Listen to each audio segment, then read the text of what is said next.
So for this report naman po, ipapakita po namin ang efficiencies and bottlenecks ng aming BPNM system.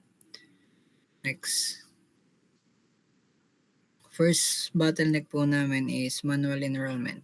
Sa ngayon, manual pa rin ang enrollment process. Kailangan pa rin pumunta ng mga estudyante sa campus, mag-fill out ng physical forms and magpasa ng requirements in person. Dahil dito, bumabagal ang proseso at nagkakaroon ng mahabang pila, lalo na tuwing enrollment season. Ang epekto nito ay, ang manual process na ito ay nagdudulot ng matagal na waiting time para sa mga estudyante at naaantala ang pagsisimula ng klase. Napapagod din ang mga staff dahil sa dami ng papel na kailangang asikasuhin at mas tumataas ang chance ng errors or maling input ng data. Next po.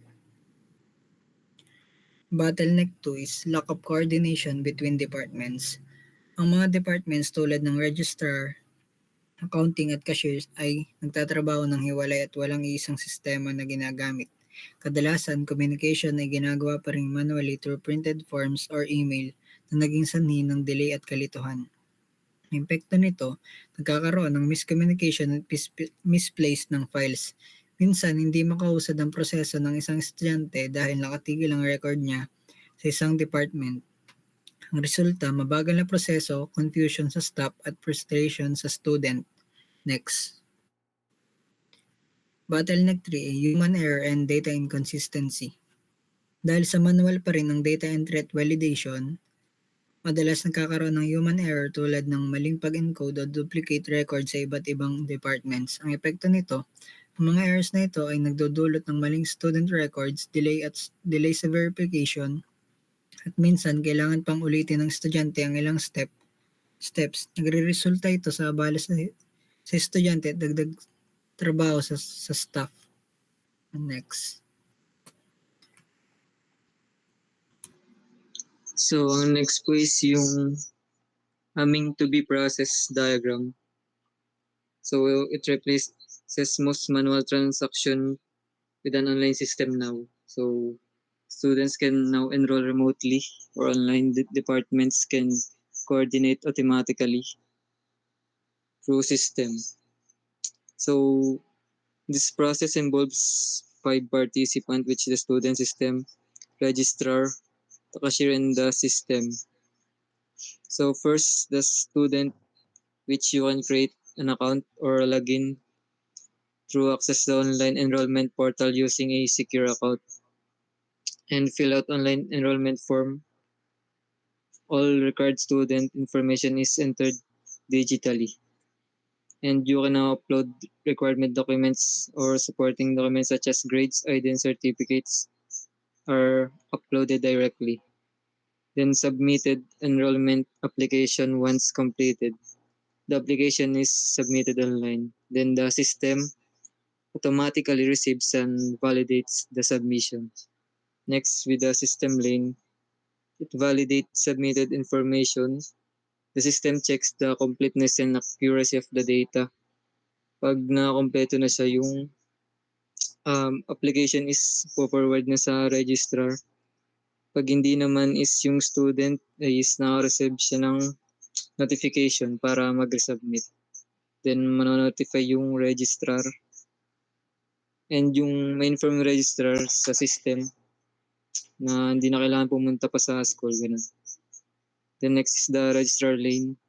It review enrollment application. The registrar verifies student eligibility and upload documents online. So, pag na-approve yung system, po-forward to sa accounting payment for processing. Kung hindi naman is ma-notify yung student para makorek siya. Then sa accounting, sa receiving payment, once na ma-approve is manonotify yung student. Then, kung successful, system generates an receipt. Kung hindi naman is program siya na retry yung payment.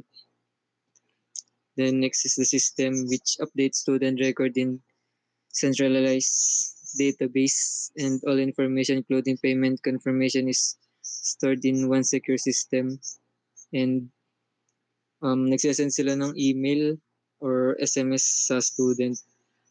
It is to send the final notification for the enrollment that it is successfully completed. Then it will end the event kapag yung enrollment is successful na. Next.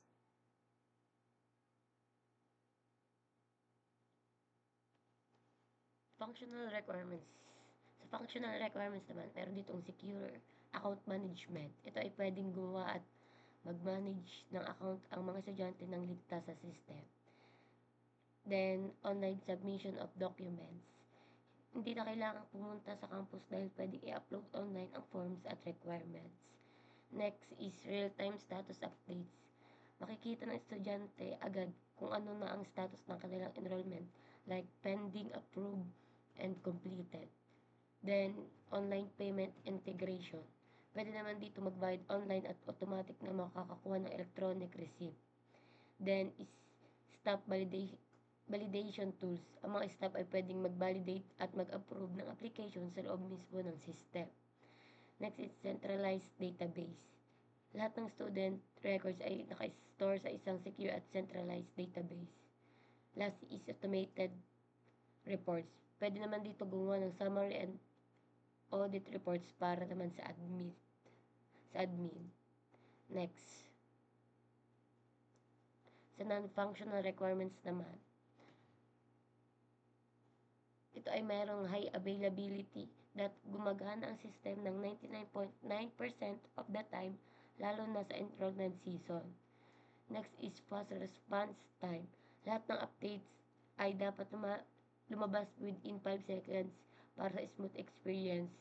Then, data security. Dapat encrypted at ligtas lahat ng student data.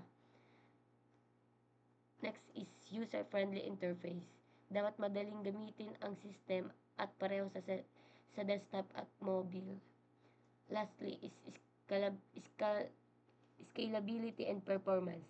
Dapat kayang sabay-sabay gamitin ng maraming user nang hindi naglalag o nagda-down. Next. Dito po nagtatapos ang aming PPT. Thank you po.